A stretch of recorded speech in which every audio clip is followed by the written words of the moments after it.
let's talk about mental health. Our guests today are Jonathan Thomas from ADAMH and Beth Plummer from Recovery Innovations, who discuss the new Franklin County Crisis Care Center. What is it? Who's it for? And how is it different from going to a hospital? We also chat about how the mental health landscape has changed over the years and the small ways you can use maintenance and on-the-spot techniques to improve your own mental well-being. All that and more coming up on Health is Real.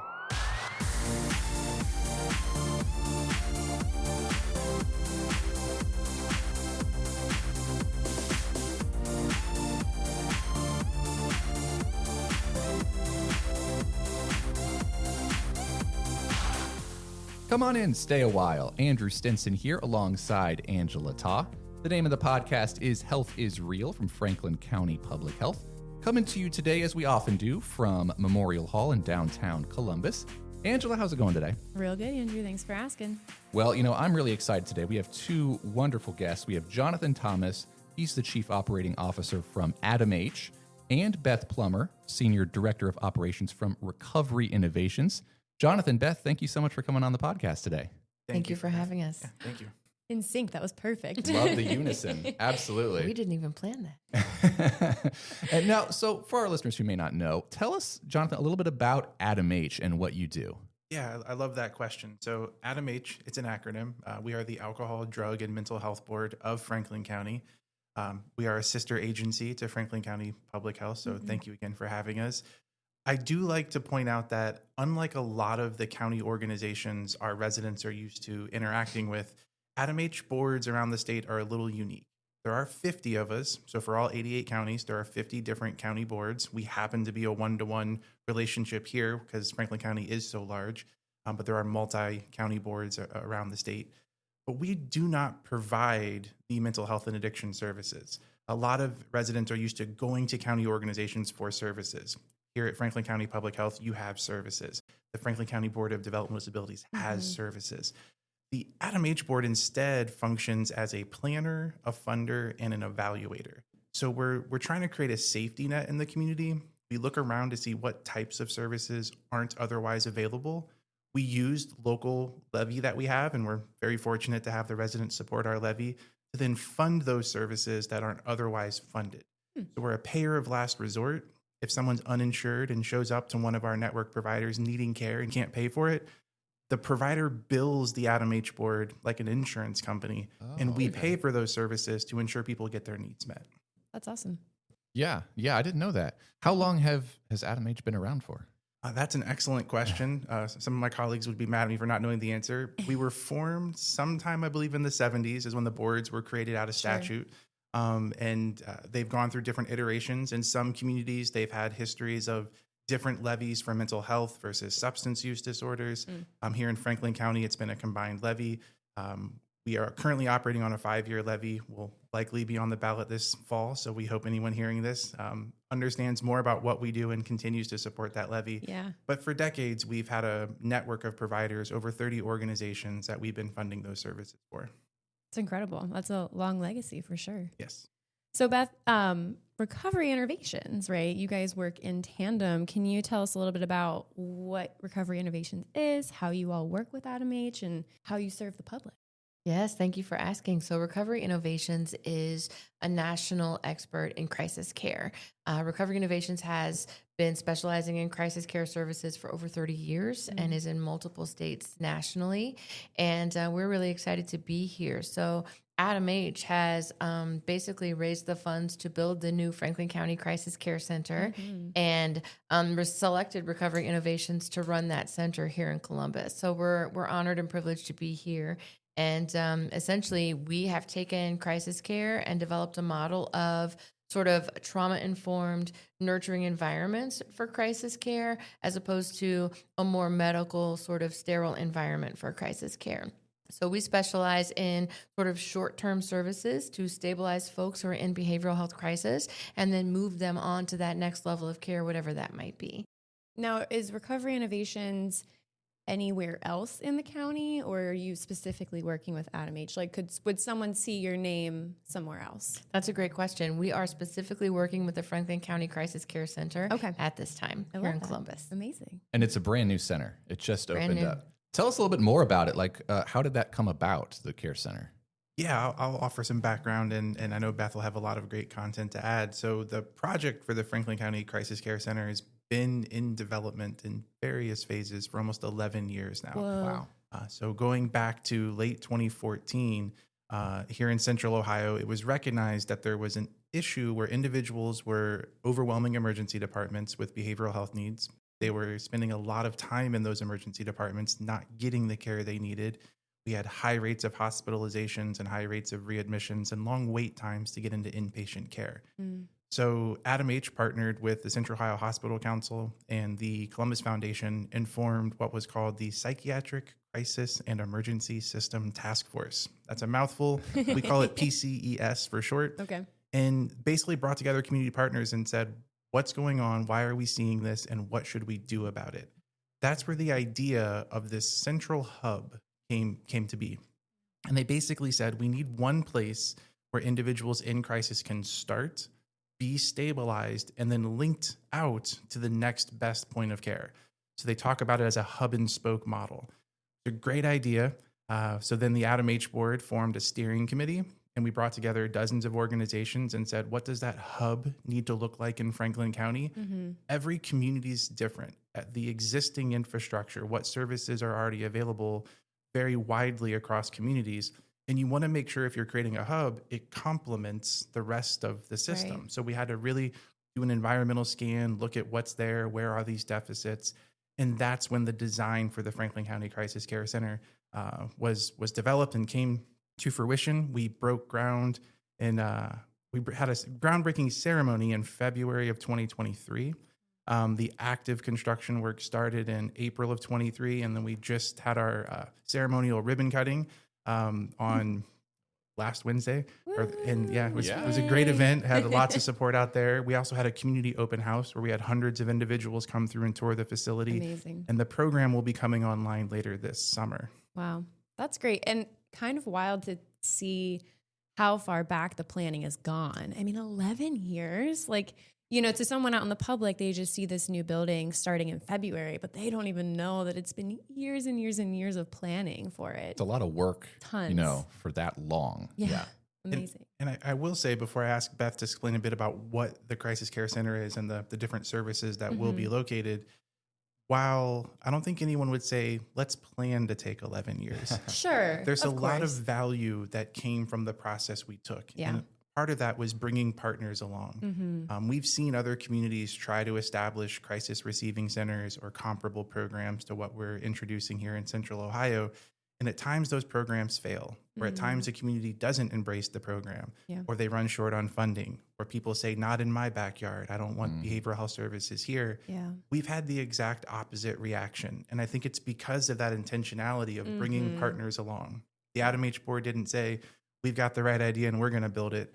We listened. We worked with public safety officials. We worked with other county organizations. We worked with construction experts, healthcare experts. Yeah.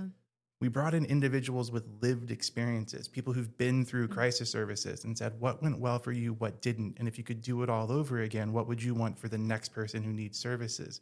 And if you take the time to do that, you'll learn it's not just a new building. It's not just more capacity. It's building an environment that changes the way services are delivered. Yeah. And I love that you said intentionality, because that's exactly what I was thinking as you were describing this whole process, right? You're not moving slowly, you're moving intentionally to build something that's going to withstand, you know, the growth of this county. That's really cool. And meeting people where they are and asking them, you know, people with lived experience for input on that. I think that's crucial and it's really cool. So Beth, talk a little bit about the services that folks can receive there. Sure. So we are a crisis receiving center. We will be receiving voluntary and involuntary admissions from just public walk-in and first responder. So anybody who is in a behavioral health crisis, so that's mental health or substance use crisis, can show up and receive services at our center. So our services are going to be the primary service that we provide is 23-hour observation for crisis. Okay. So people will show up Everyone is admitted into triage and assessment, where we assess them for their level of need and what kind of services they might benefit from. We admit them into a 23-hour observation where we have multiple staff members interacting with them and engaging with them throughout their stay with us and assessing for what that next best level of care would be for that person.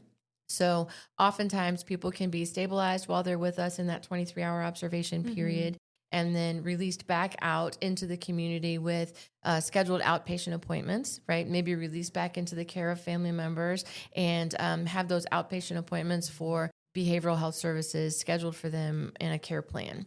Sometimes, however, people need a higher level of care. So they're staying with us and we're not able to get them completely stabilized and safe in that 23-hour period. So we need to move them onto a higher level of care. We facilitate that care transfer as well. And so people will come in, anybody, we receive them, we will assess them, we'll help them get stabilized as much as possible, and then move them on to that next best thing that's going to help them be successful in their treatment journey. And so that's what we do. That's amazing. And now, just to be clear, are there any sort of age restrictions? Because I know in the county, we're really lucky to have Nationwide Children's, and they have their whole behavioral health unit and everything like that. So is this specifically for adults past 18? Thank you for that question. Yes, Franklin County is very lucky. Nationwide does a wonderful job with the children in our communities. Yes, this is an adult serving center. So we receive everyone 18 and older. Wonderful. Thank you. Gotcha. And I know you'd mentioned that this sort of came about because hospitals were feeling it, right? They were having lots of folks come in. So I guess if you could, how would you describe how this is different from a hospital environment? Sure. So hospitals do a wonderful job. Emergency rooms do a wonderful job of treating people for medical need, right? So if you're having cardiac arrest or you have a broken bone, something has happened to you physically, you show up in an emergency room. That's what emergency rooms are designed to treat. Behavioral health services are a little more nuanced, right? And are not necessarily the best fit for the emergency room. So we act like an emergency room for behavioral health need. So if a person is in, let's say, a mental health crisis and they're feeling like they might harm themselves, right? I want this to be over. I'm suffering too much. I might just want to go away. And they show up at a hospital emergency room. The emergency room often is going to triage and take people with a serious physical health need before they're going to take someone with that behavioral health need. So oftentimes people wait in an emergency room for a long time before they receive that care, and they're feeling desperate. Also, first responders will show up with someone at an emergency room and have to wait alongside that person, which takes them out of the community while they're waiting for those services to be delivered at an emergency room. So we act like an emergency room for those behavioral health needs, in that someone shows up, we take them in immediately, start providing that care, and bring them into that 23-hour observation, providing that care instantly, with a more specialized sort of team of people that are all behaviorally health trained. So emergency rooms are great for those physical health needs. We do the same thing for behavioral health needs with a specific trained staff, just like you would get in an emergency room for those physical health needs. So the difference for individuals is, if I'm in behavioral health crisis and I show up at the Franklin County Crisis Care Center, I'm going to start receiving that care very, very quickly, typically 5 minutes or less. Wow. Whereas in an emergency room, I may have to wait several hours. Also, for first responders, the difference is they can show up, and our goal is to get that exchange of custody from first responders completed in 5 minutes or less, so that our first responders are back out in the community providing the services that they're best suited for as well in a very quick time frame. So the speed of service and the specialized care that people are going to receive from that behavioral health perspective are the differences between us and an emergency room. It's amazing that it's so quick too, because, I'm thinking about how if someone's already in that space of feeling really low, really down, to then go into an emergency room and wait, you probably feel like a big burden, or you feel like, you're kind of invisible. That's just not going to, if you're waiting that long, it probably isn't going to help the issue, even if there is care after that wait. So that's amazing that it's so quick. That's great. One thing I wanted to add is, because we've been working with our partners at the hospital systems and our partners in the first responder community throughout this journey, what we've learned in looking at models around the country who have adopted some of the practices we're now going to co-locate at the Franklin County Crisis Care Center, is when you have the programming that Beth just described, you see shorter length of stay. So it's not only that faster time to service, the entire crisis episode is a shorter episode. Wow. You're less likely to be hospitalized after the crisis episode, and you're less likely to re-present in crisis. And we typically track 72 hours and 30 days as some benchmarks against emergency departments. So I always say emergency departments do a lot of things. They do most of those things very well. Yeah. Behavioral health crises are not one of those. And that's coming from the leaders in the emergency departments and in the psychiatric departments at our health systems. That's their point of view. Yeah. It's also why we had the support of the health systems to help build this facility. I was going to say, yeah, they probably were on board with this as a way to help the community and help them a little bit too, right? Absolutely. Not only on board from a planning and a concept, but even funding. All 3 adult serving hospital systems, so OSU, Wexner, Mount Carmel, and Ohio Health, contributed in total $8 million to the capital fund for constructing the Franklin County Crisis Care Center. Wow. So they're like, we need this, we want this, and we're like willing to put some money behind it. That's incredible. They're invested. Yeah, amazing.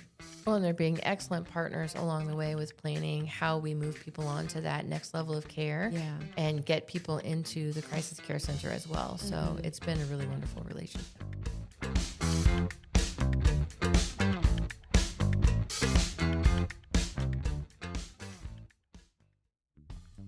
This walk we're on is so beautiful today, but I'm getting a little warm. Me too. Is there anywhere I can fill up my water bottle? Why are you saying water bottle that way? What? I'm just saying water bottle. It's pronounced water bottle. That's what I'm saying, water bottle. Hey, there's Zach. Hey, anyone know where I can get some water from my water bottle? No, why? Hello, loves. No place where I can fill up my water bottle. What is happening? Water bottles, good for hydration, good for the planet, no matter how you say it.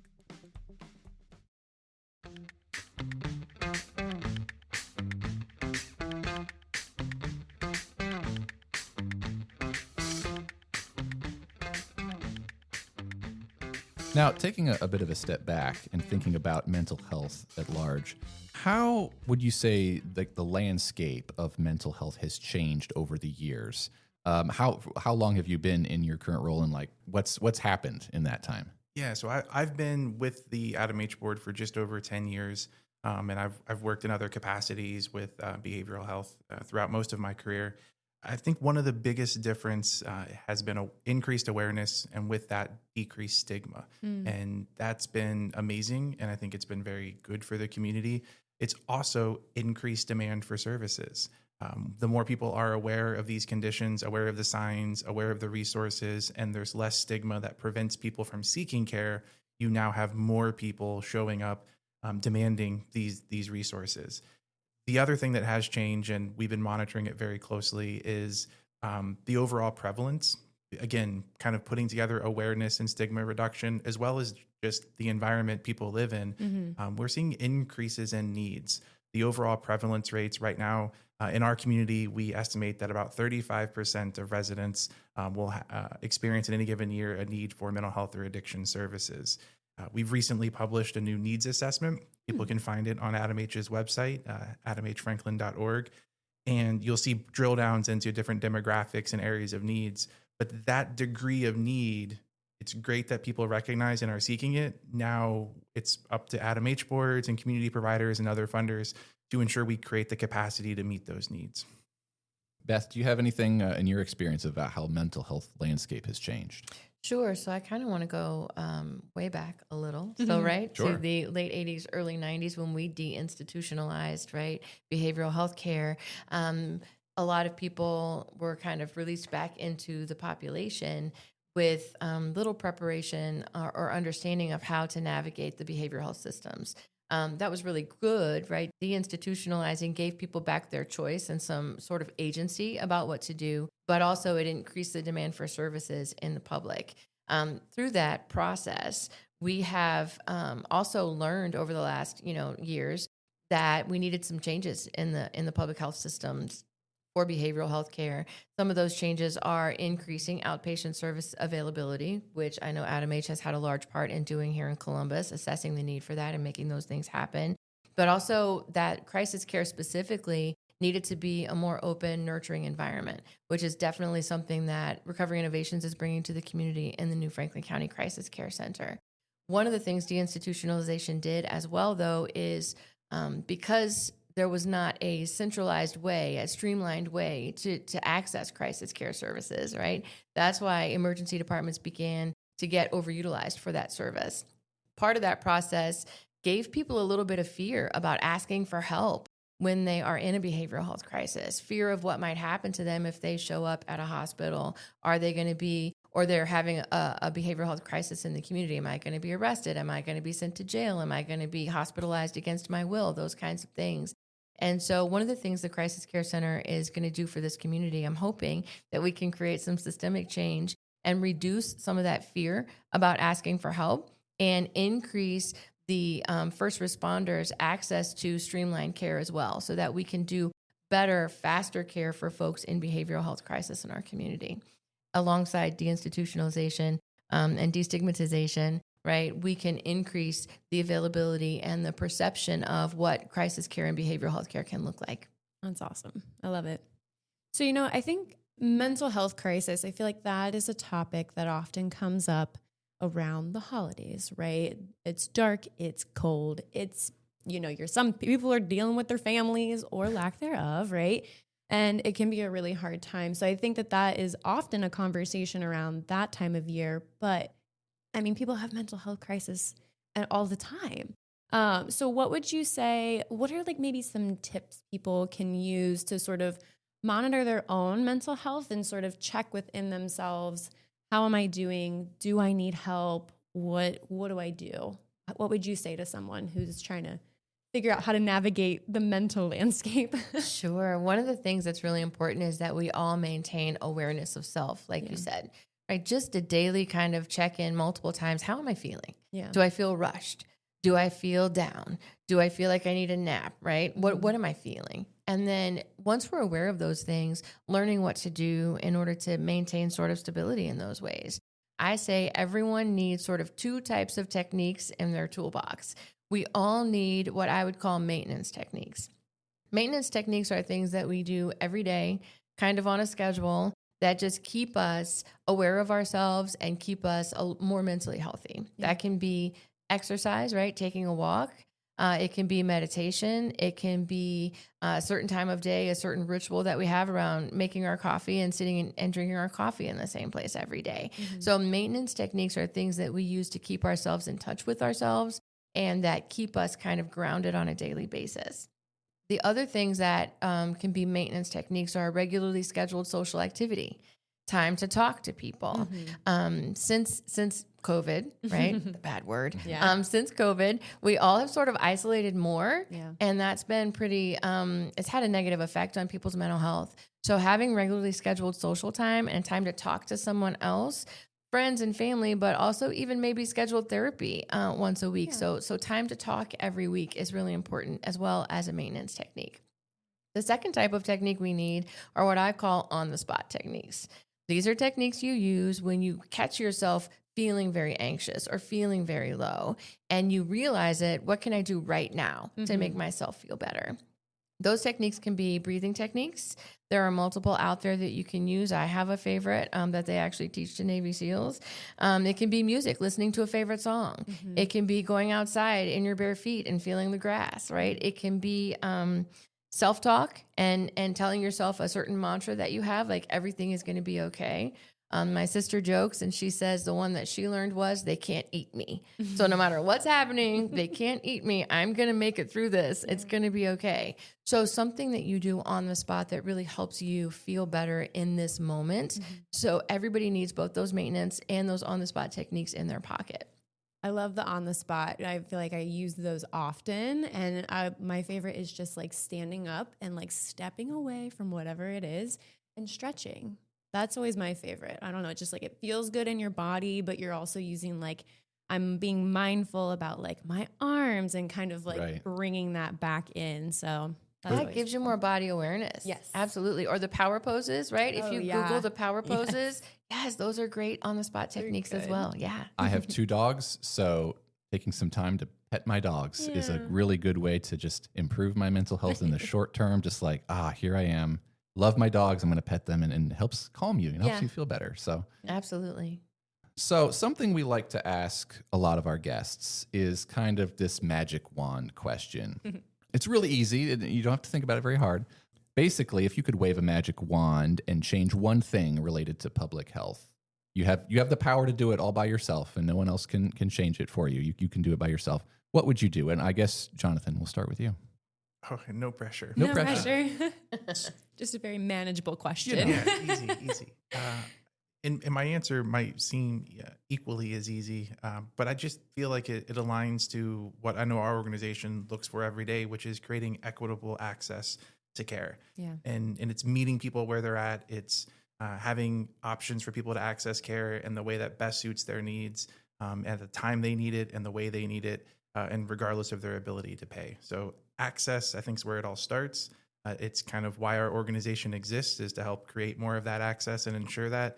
And if there was a magic wand that could ensure everyone had access to care at the moment they needed it and in the manner they needed it, I think that would be pretty amazing for all forms of healthcare. Yeah. You'd be surprised how often that's the answer people give, because it's like it touches so many different things. Absolutely. Yeah. Beth, what about you? Yeah, I want to kind of piggyback off of Jonathan. Access to care for everyone equitably, but also attitude about care. I would love to see us treat behavioral health care the same way that we treat physical health.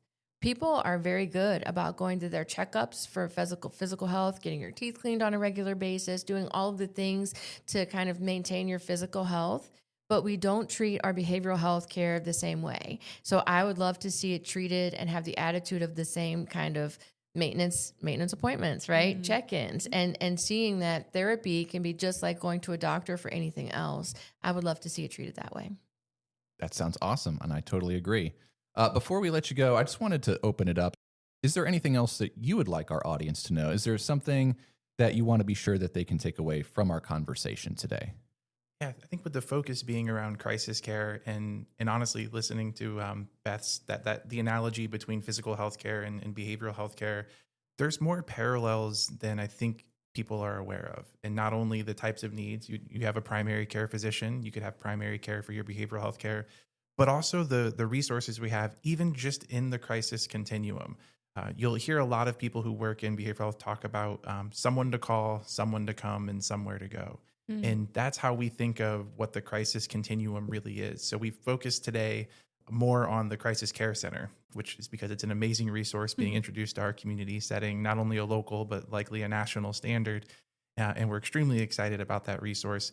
But that's the third step in even the crisis continuum. And when we start with someone to call, making sure people know that 988 is a resource and that it's not just the suicide prevention hotline. It's for any mental health or addiction related crisis. Call 988. 988 resolves most of those calls on the phone.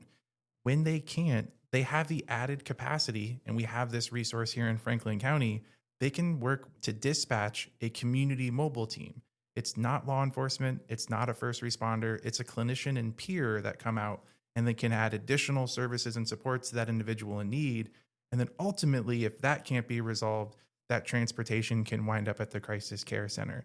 So there's lots of access points, even in the crisis continuum.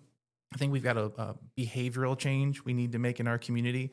Not every type of crisis or emergency is a 911 call. And if you want to tap into the purpose-built, community-based resources that have been tailored to meet behavioral health needs, start with 988. Yeah. Absolutely. Great advice. Beth? Yeah, I actually have three things. Let's go. Go for it. The first thing is we are opening Franklin County Crisis Care Center in phases. So phase 1 is scheduled to open later this summer. We're very excited. Phase 1 is going to include access for first responders, so anyone coming by first responder, and also voluntary admissions. We are opening with capacity for 40 people in our 23-hour observation unit. Phase 2 is opening scheduled for January of 26. We are opening a behavioral health urgent care center. So for people who are in behavioral health need that's a bit immediate in order to avoid entering a crisis episode, we're going to be opening those services then. We're also opening a family resource center. We know a lot of our guests who stay with us have a crisis treatment episode and are being discharged back to the care of family and friends who may not feel prepared for that. So we're opening a family resource center to provide education and resources and support for those individuals. We're also opening an additional capacity for 20 additional people in that 23-hour observation. So when we're fully open for 23-hour observation, we will have capacity for 60 individuals in care at any given time. Phase 3 is scheduled for January of 27. We are opening a psychiatric hospitalization unit with capacity for 16 people at that time who need that higher level of care. So earlier we spoke about people come into 23-hour observation and they may need a higher level of care. After that, we will have then capacity for 16 individuals at that higher level of care. So that was the first thing I wanted to share.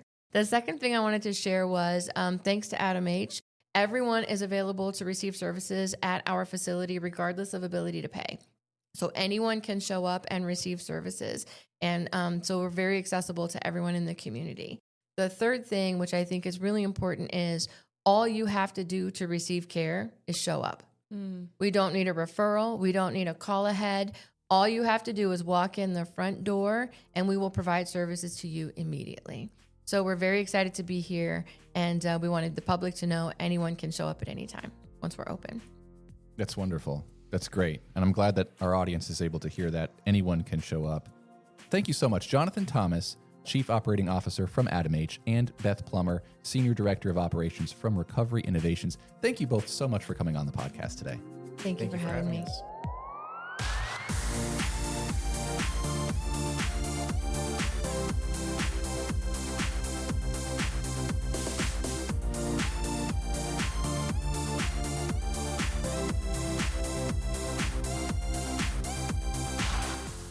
Thank you for listening to the Health is Real podcast from Franklin County Public Health.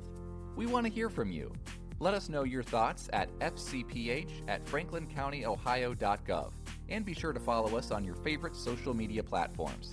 And did you know that we offer vaccine clinics and education throughout Franklin County for both children and adults?